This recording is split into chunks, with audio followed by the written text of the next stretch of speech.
Does anyone remember this? Yeah, of course you do. Carbon tax increase, April the 1st, April Fool's Day, Liberal NDP, thinking that, yeah, Canadians are going to pay more. Yeah, we remember this. We'll remember this for a long time, Trudeau. The carbon tax has been tried. It's failed. It's punitive. People don't like it, especially in the middle of an affordability crisis. It's got to go. This carbon tax has to go, or in a year and a half, the Prime Minister's going. It's simple as that. He will be going, I'll guarantee you. Any jurisdiction can develop a sufficiently stringent and rigorous plan that meets the federal benchmark, and we will gladly let them do it. On Sunday's video, people were asking, what about all the scandals that are going on? How come it's gone a little bit quiet on that side? And what about the interference and the traitors? How come we're not hearing about that? Well, pretty soon something's going to leak out about that. But regarding scandals, we've got two new ones that the counter signal sent me on my email. Now, if you've not been on the counter signal and you haven't assigned to their emails, it might be a good idea just to go to the counter signal, click on their site and just sign up, and you'll get emails every week or a few times a week, and they update you on some of the scandals that you don't really see on mainstream media. And also, some YouTube channels don't cover it because let's be honest, there's a lot to cover on the Liberal government. There's a lot going on and a lot of content, so some content gets missed. But let's have a look at two new scandals that we've seen come through the counter signal and their investigation. So as you can see, you would get like an email like this that's addressed to you if you go onto their web page.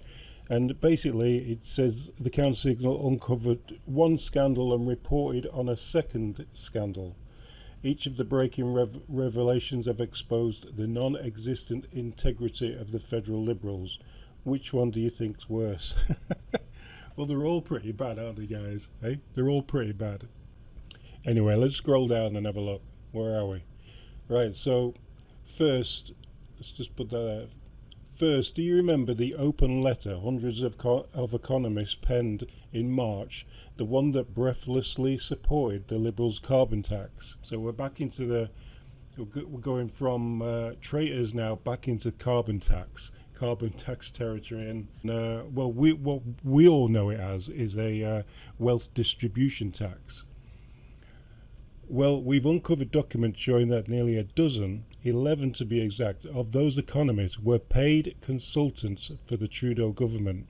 Yeah, they were paid to write about the carbon tax and how it's really good for Canada.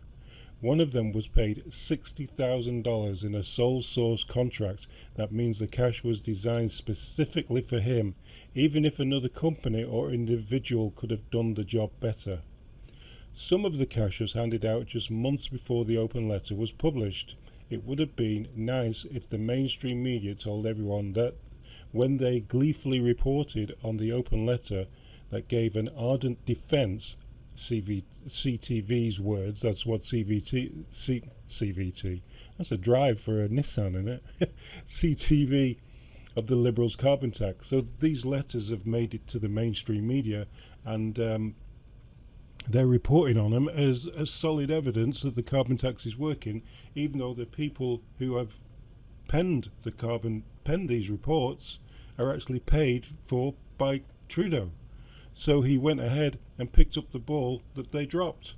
So you can go to the link here and we can have a look at that. But first of all, before we go deeper into that, let's just look at the other scandal, because we can't make the link work on this one. But the second scandal is that the RCMP just admitted they have not one, not two, but 7 active criminal investigations into federal contracts given out by the Liberals.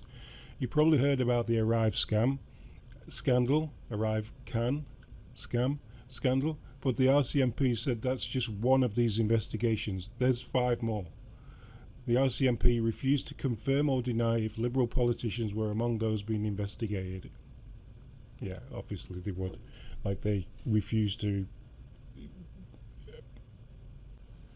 So this is Mike Campbell's report, June 19th, 2024, of the counter signal.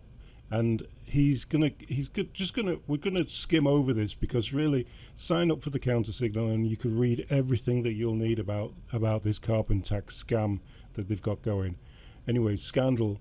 Government paid economists who praised the carbon tax. Documents reveal nearly a dozen economists who signed the famous open letter praising the federal carbon tax have received non-competitive consulting contracts from the Trudeau government. That's how this is going on in the Canada that we know and love. I really don't know. Multiple economists who signed their names in an open letter that praised the federal Liberals' carbon tax have been paid non-competitive contracts by the same government for consulting, documents have shown. The widely reported open letter was signed by 344 academic economists who issued what CTV called an ardent defence of the Trudeau Liberals' carbon tax. There is no defence for the carbon tax. It's a tax. Taxes don't change the weather. You can't create a tax to fix something that's naturally caused. It just boggles the mind that they think that you could do that. Natural Resources Minister Jonathan Wilkinson subsequently propped up the letter as validation for the Liberals' carbon tax on multiple occasions, as reported by Blacklock's reporter. However, a document obtained by the Council shows that many signatories were awarded sole source non-competitive contracts by the Liberal government. So, hey, can you say something? Can you look into this for me? And when you finish, we're going to give you a nice juicy contract. So a bit like 5-star reviews on Amazon, paid 5-star reviews. We know they're a scam, don't we? We know they're a scam. So can we believe everything that's been backed up by people who are independently asked to vouch for the government's spending and the way that they create taxes? I don't think we can. I really don't think we can.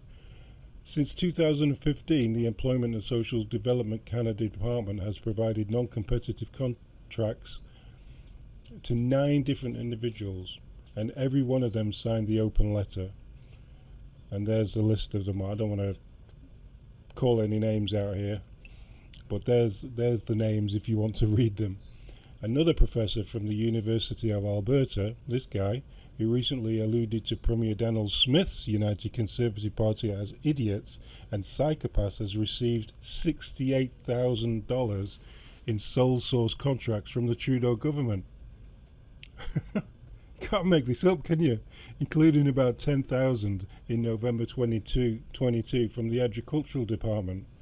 In a statement on social media posted Wednesday, Leeds said he has never hidden from his sole source contracts, and his personal website lists conflicts of interest, including his paid contracts from the government, albeit without the dollar amount. And this goes on and on and on. And yeah, it's like, and this is how you can, you don't have to pay to go onto the Counter Signal. You can just sign up for free and get these free downloads. But yeah, it's like, it's crazy how many things are going on behind the scenes that we never see on mainstream media. Yeah. Oh, here's a report that's paid for by Trudeau that says Trudeau is really good at running the country. Yeah, we don't need things like that. We need independent reports, proper independent reports. Anyway, till next time.